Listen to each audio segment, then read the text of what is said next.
Good morning. This is Erin with the Department of Medicaid. It's not quite 8:30 and we're still clearing out the waiting room, so we'll give it just a few minutes before we get started.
Good morning. It is 8:30. We're still clearing out the waiting room. I saw Dale, Linda.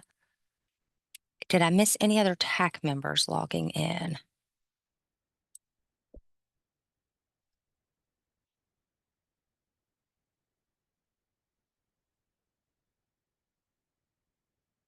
Good morning. Can anybody hear me?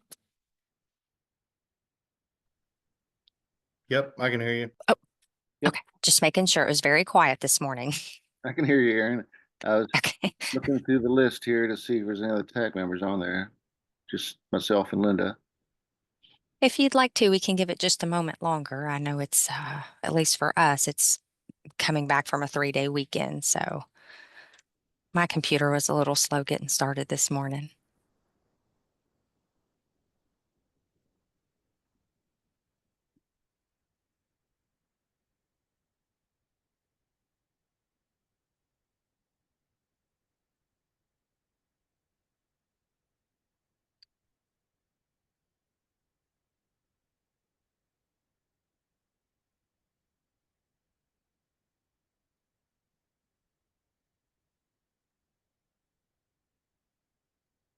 The waiting room is clear, so if you want to go ahead and begin, I can let you know if we have any other TAC members join us.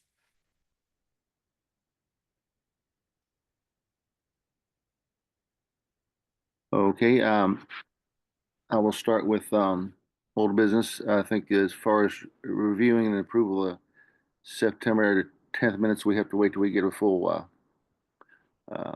quorum here. Yes, and it looks like Emily is logging in now. Okay, good. So old business, follow up from the Department of Medicaid Services regarding the OT, PT, and speech um, fee schedule, increasing that. Is there any changes in that?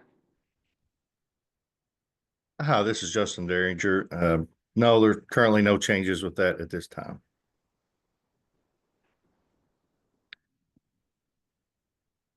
So I think I understand that you have a someone doing a study on that. Is that right? Yes, sir. So we started that. It's actually been a little bit ago, and we started that doing a study on just the basic fee schedule. So the fee schedule that we pay OT, PT, and speech. And then that morphed into a bigger study.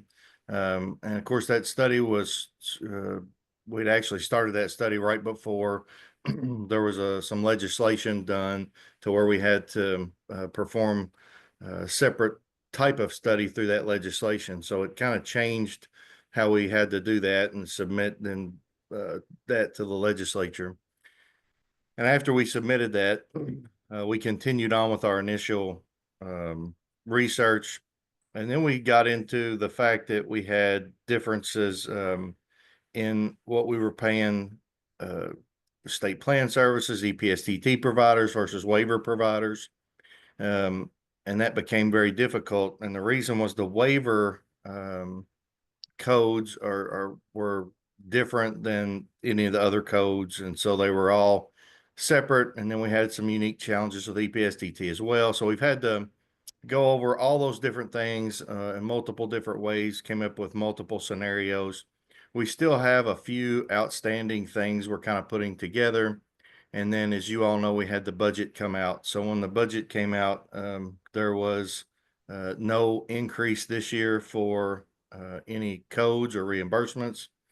And so that wasn't a possibility for this year. For next year, they had allocated $25 million total for all of Medicaid. And with the caveat in the legislature that the Legislative Research Commission would decide where that went. And so we had multiple studies out with multiple different on multiple different schedules. And so we have been submitting that to Legislative Research Commission and waiting their decision on what they're going to do with that. So that's kind of where we're at right now with that study. All right, thank you, Justin. Dale, I wanted to Yep. let you know Krista has joined us. You now have a quorum. Let's see that. So has everyone reviewed the September 10th minutes and vote on approving those? I have Dale. I'll move to approve the minutes. Thank you, Emily. Chris, do you want to second that? Oh, yep, I'll second it. All right. Question for Justin. When does when would we know as far as how that money is allocated? Is there a ballpark timeline for when that might be? What month or? No, the Legislative Research Commission actually hasn't given us a time frame. So we're trying to kind of stay in communication with them to see when they would let us know. Of course, we'll have to make system changes and other changes and notify providers. So I haven't got any dates from them or any estimates from them at this time. And as As far soon as as we know, we will let our providers know. okay, as far as the fee schedule for 2025 as of right now, is it remaining the same or? So we haven't got confirmation back fully on that. As of right now, I'm not sure whether there will be, whether it will stay exactly the same. Well, it'll stay exactly the same, obviously, but I think what you're asking is, will there be any codes that decrease? And I don't have full confirmation back on that yet. We should have that though, sometime in the month of November. So once we know that, we'll reach out and let the TAC know for sure.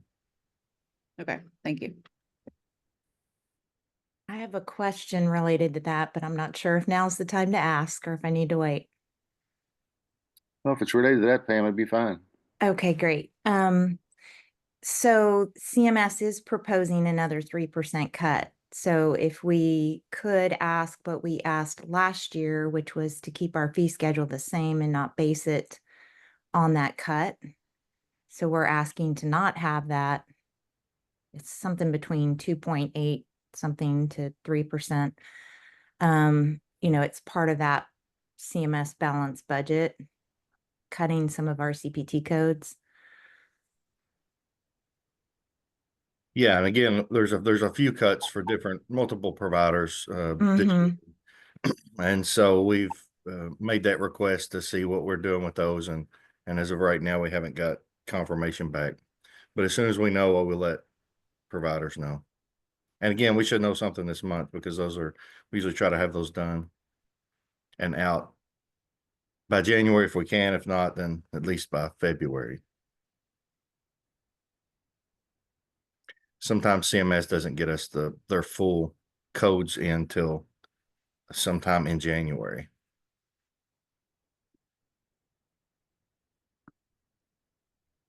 All right, the second item on old business would be following the initial 20 visits. Passport is authorizing 5 to 8 visits for a 9-day period. Has anything been resolved about that? They're using a rehabilitation guidelines and disregarding the habilitation guidelines.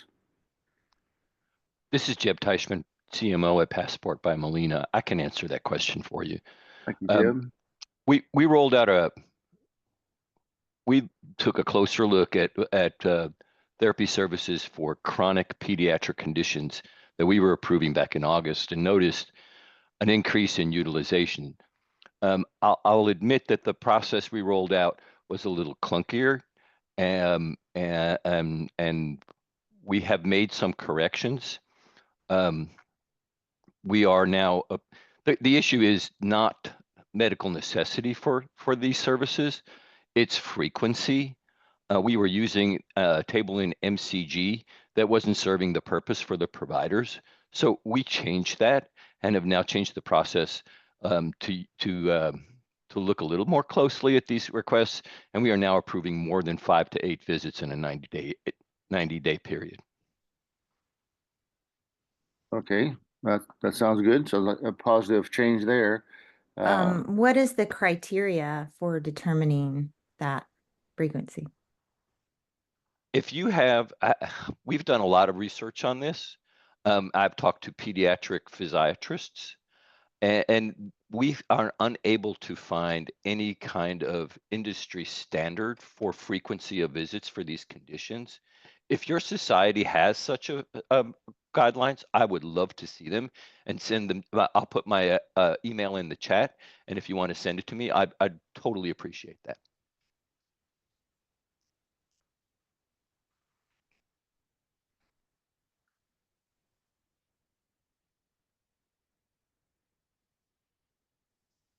All right. Next item was translation services no longer being provided by the MCOs, but I kind of looked into that myself, and I think that's not really a problem. Seems to me like the MCOs are um, providing translation services. Does anybody see a problem with that?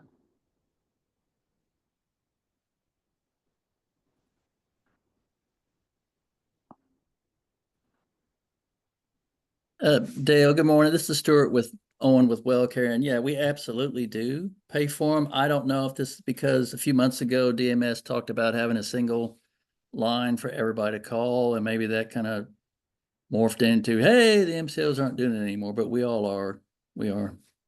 I kind of thought that. I know the practice I'm with, we use translation services, and all the MCOs seem to be providing that for us. We do. And the next item would be the diagnostic codes to bypass prior authorizations required after 20 visit limits.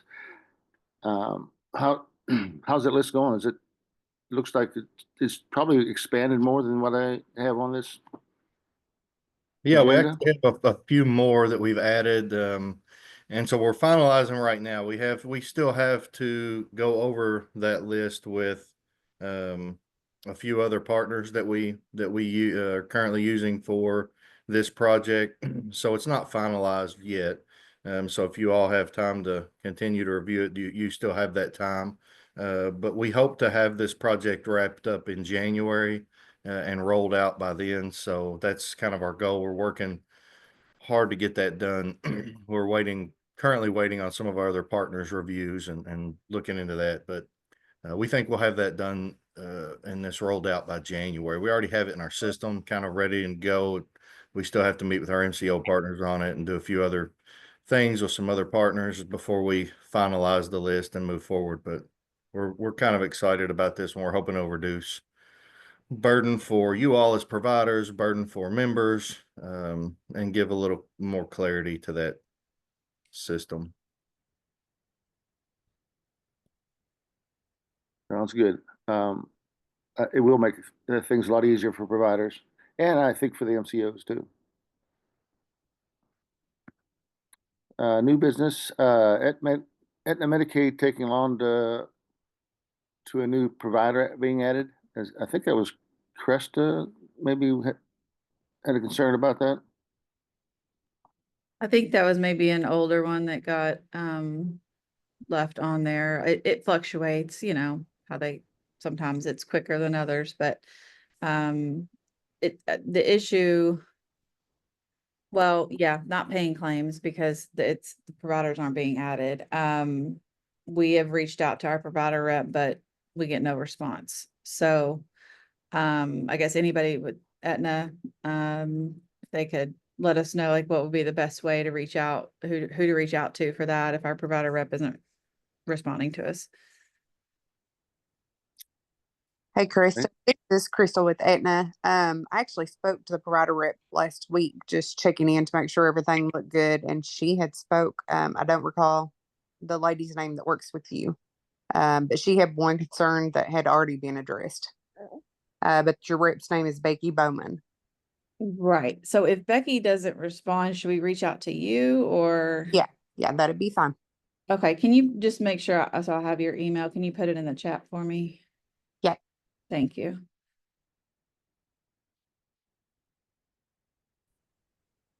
All right, United Healthcare Medicaid denying claims for no authorization when authorization is actually listed on the claim. Was it you, Cresta, that? Yeah, so this is just a reoccurring issue and it's administrative burden, basically, you know, and the time that it takes to keep resubmitting things, even though the information's there. They eventually seem to get approved, but I mean, it's taking months, you know, to get it straightened out. And we don't know why it's keeps happening. I don't know if this is a pattern for other people or if this is just us or.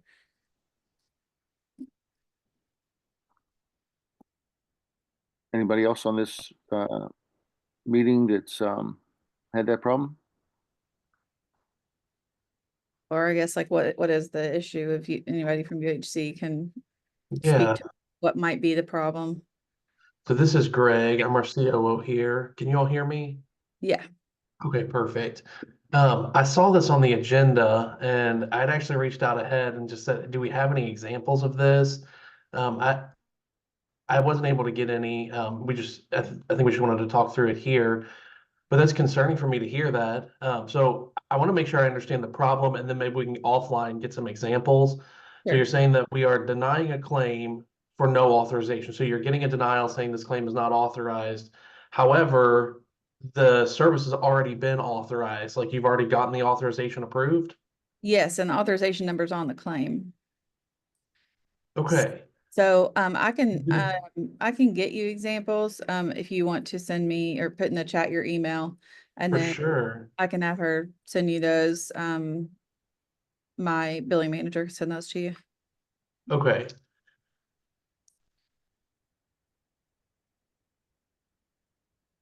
Thank you. No, thank you. It's definitely not the way our system is intended to work, so I don't know what the nuance is that's creating that. Sure.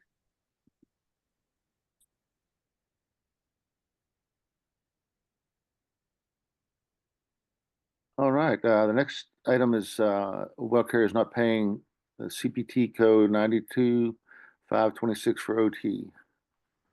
I'm not sure who had a concern about that. I can speak to that. So 92526 is on both the speech and the OT fee schedules. However, when OT bills it, it denies for a DN 001 prior authorization required but not obtained, even though the prior authorization has been obtained and it's on the claim. Then service 92526 requires a prior auth. However, no valid authorization can be located is what the denial says. But, you know, per the claims analyst and Evacor representative, code 92526 is not a covered code on the OT family of substitution list. So it seems to be a problem that between Evacor and WellCare not having that code loaded properly for the OT fee schedule. It's not in the UM policy. It's nowhere stated that it would not be a covered code. And we just keep going in circles So I don't know if WellCare can speak to that. Yeah, good morning to you, Pam. Mhm. We are remedying the problem. Long story short, Evercore, the subcontractor, did not recognize it as OT, and clearly it is. It's on the OT fee schedule. And we've issued that directive. We're in the process of changing claims configuration business rules for them to recognize that. And so, I mean, that's in the works. We are aware it was a problem, and I apologize. Thank you. Okay, the last item is already addressed earlier whenever Pam asked a question about the CMS reducing fee schedule. So is there any other issues from the TAC members or the public that we'd like to address? Hey Dale, do we need to officially approve the dates for 2025? Because I know Aaron had sent those out. Is that something we need to do here, or do we just email and say those are good? I guess Either. we could probably Oh, approve sorry. those too. Sure. Do you also mind to go back and officially vote for the minutes? We got a first and a second, but we didn't officially vote as well. Oh, I apologize. Just for the record, no worries.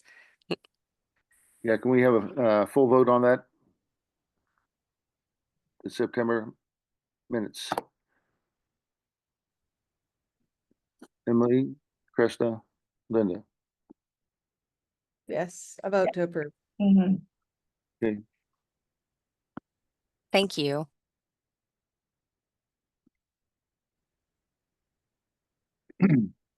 Again, are there any other issues that the TAC needs to address or the public? Would you like me to read the 2025 meeting dates for approval? Sure. Just okay. Oh, sorry, I pulled it up on the screen there. Let me move that. I have January 14th, March 11th, May 13th, July 8th, September 9th, and November 4th.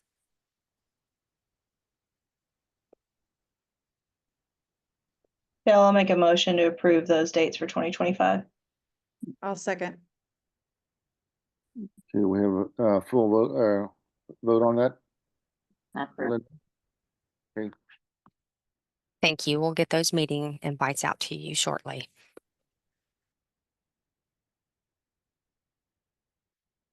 So it looks like we don't have any recommendations to the MAC. I will attend the MAC meeting.